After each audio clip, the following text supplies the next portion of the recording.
Dave in New York asks, what do you do if there is a deviation on a trip with a regular customer? How do you smooth it over to keep their business? Dave, great question. Deviations suck, as we all know, and that's a very difficult thing to have to deal with your customers, especially when it's your fault.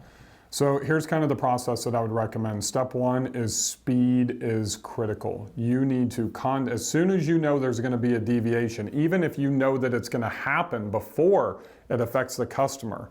So if your pickup's in 15 minutes and your vehicle's 30 minutes out, reach out to your customer immediately and be proactive and let them know. But if the deviation happens and you find out about it after the fact, you need to get the full story from the chauffeur, from the dispatcher, from the CSR, from the client. Before you reach out to your client, or when you reach out to your client, the first thing I want to do is gauge the CHI. That is the Client Happiness Index. How pissed off are they? What are they going to want to remedy the situation? Then the second thing I look at is how valuable is that client to you? Is it a regular customer? Do they have lifetime value?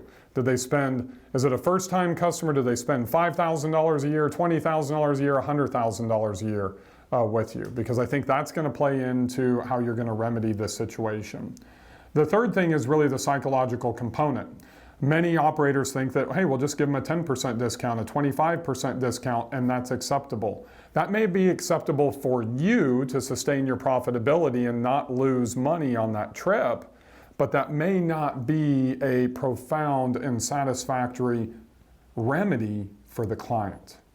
So you really have to understand the value of what happens. So if I'm using your service and you're late to pick me up for my airport transfer and I miss my flight and I'm going to close $100,000 or $1 million deal in another city, then that's costing me potentially $100,000 or $1 million. Do you think a $20 discount on an airport transfer is going to smooth that over? And I know that's an extreme example, but that's the reality of the world that we live in as operators.